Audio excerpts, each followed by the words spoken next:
Alright, so to continue with my adventurous theme from last week, I decided to talk about my skydiving trip. As you can see, I have no income and a low budget, thrill-seeking, and a young adult that still feels invincible. My key goals were to have fun, be outdoors, have new experiences, and to build friendships.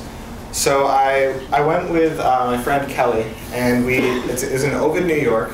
We pulled up to what appeared to be like a broken down farmhouse. We almost turned around because we thought we were at the wrong place. It didn't look like any place that you wanted to trust to fly you up in the air and then jump out. So we pulled in, we walked into their office, and there was an old TV and a guy that looked like Santa Claus, except for he was wearing overalls and no shirt, and it was not a pleasant sight. But he sat us down, had us fill out the paperwork. We watched this video that basically said, "You're gonna die." Then we got what he called a crash course in skydiving, where we went in the back and they showed us how to do all this stuff. It's a very uncomfortable suit that just rides right up, not pleasant. Then the guy that we were going to be diving with, because you have to go tandem, came down and he had a hole in his jeans, gigantic hole, and you could clearly see his cliche heart boxers.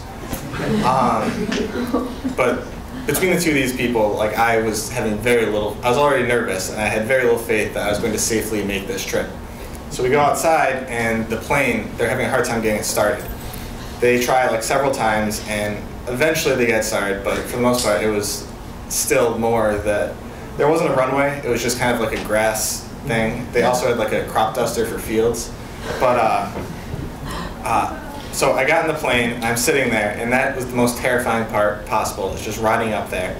Once they finally got me attached and opened the door, it was just, all my fears went away. I was just looking out at the Finger Lakes region, it was just beautiful, and just jumped to the ground.